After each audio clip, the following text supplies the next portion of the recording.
Hi, guys. I am sitting in my classroom and I'm all by myself. So, as you can see, I'll turn around here. No students because you guys are all at home. So, I'm going to start trying to do lessons that is mainly on my whiteboard. It's easier for me to tell you what I want you to know without having to tell you to go to a million worksheets and attempt to upload all of that. So I will just be recording videos and uploading them on my Google Classroom. So when you see a new video posted, you can just watch it. We'll have a little bit of instruction time and you'll get to see me for a little bit. And if you have any questions, you can always post those underneath the video. So, that being said, we are going to start our new story this week called How Do You Raise a Raisin? Or How to Raise a Raisin. And so, we normally do these little packets that I'm holding right here. So, this week, I have assigned in Classroom a link that will take you to Pearson to allow you to get on here and do these worksheets. And I realize that's different than what we have been doing. If you can't do it, that's fine. Normally, we have this family times right here, which I send home with you guys in case your parents want to see what we've learned. And there's a little area down here to do the practice spelling words. You don't have to worry about that this week. You can look at that if you can find it on Pearson, but I don't think that it's actually on there in the practice pages. But the first thing that you're going to see is the spelling page, which is going to list your contractions. And I think, if I remember, well, let me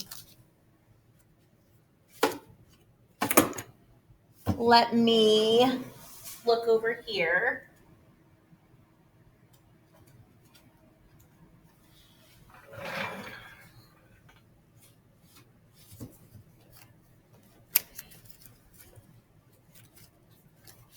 Okay.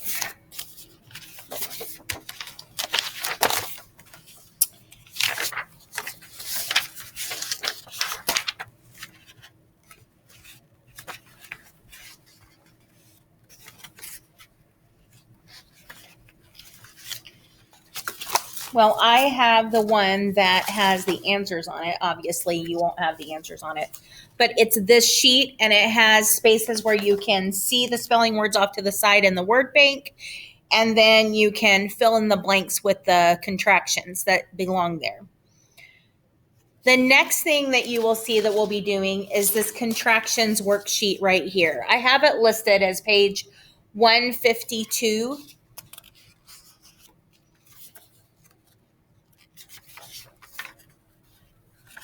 The next thing we'll be doing is action and linking verbs. Now, I know that you know that an action verb is anything that you can do. So if I say, Melissa jumped over the rainbow, then our action verb in that sentence would be jumped, because jumped is something that you can do, right? So if you're reading a sentence and it says,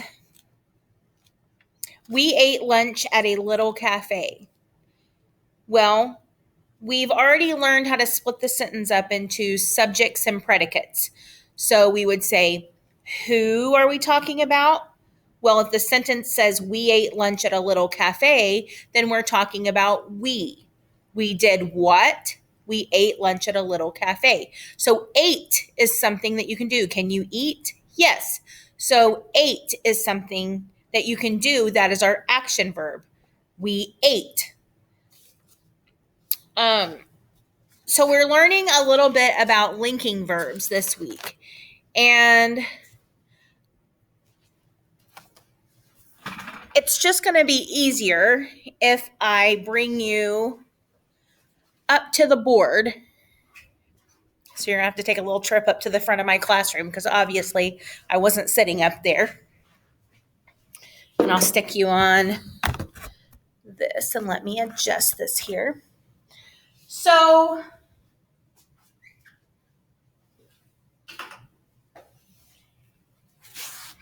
a linking verb links the subject to a word in the predicate part of a sentence.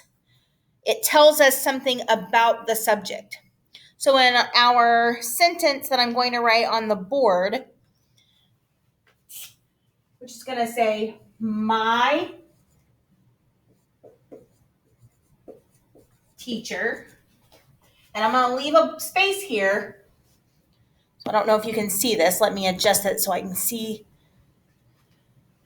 My teacher, blank, helpful. And we always got to remember our punctuation, right? So it's my teacher, blank, helpful, which, let me see if I can get this where you can see it a little bit better. What word would go in that blank? So right now we're looking for a linking verb. You could say, my teacher was helpful, right? You could say, my teacher is helpful. Was and is are our linking verbs. It's linking this subject here, my teacher. Who are we talking about? The teacher. To our predicate here, helpful. So my teacher what? My teacher was helpful, or my teacher is helpful. So this right here, these words right here are called linking verbs. It's not written very neatly, but I'm trying to stand off to the side where you can see. So let me scoot that a little closer. And let's try another sentence here.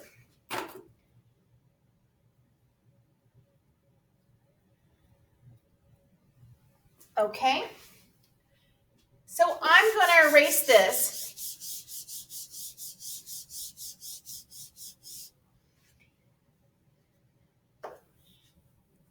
And write,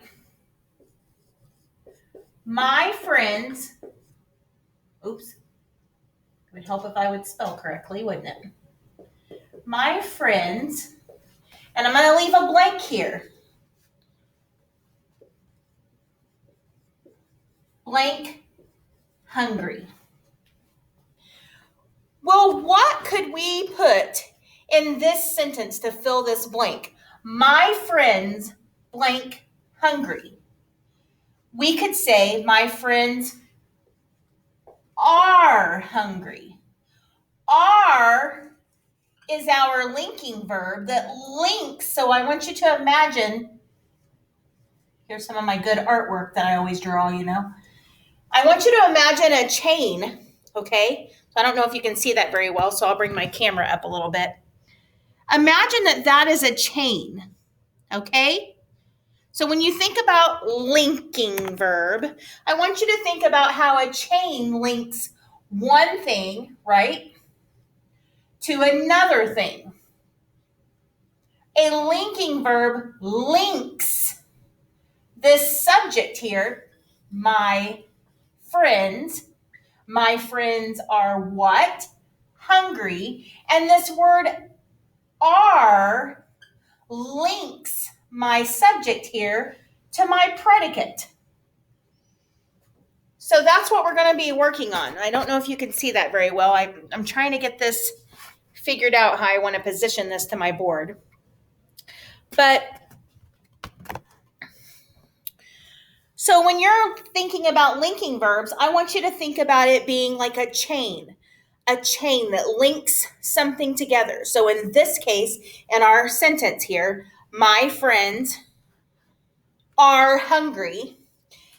The word here, our verb, is linking our subject to our predicate. So when you do that worksheet, I want you to find the verb that is linking who or what we're talking about to whatever that subject is doing, okay? So I'm going to end this video. And if you have any questions regarding that, then post your questions underneath where I've assigned that tomorrow, okay? And you can work on this all this week. There's no ending to the assignment until the end of the week when our story ends. If you have any questions, make sure you're reaching out to me. Make sure you're checking your email because we are going to have to do reading progress monitoring this week. So I'm going to be trying to set up appointments with you to do a Google Meet like we did at the beginning of the year when we benchmarked. So you will click on a link that I will send you at a certain time. Like let's say we decide your test is going to be at 10:30 a.m. Then at 10:30 a.m. you will click on that link and it'll join you to a video with me. And so we can talk to one another.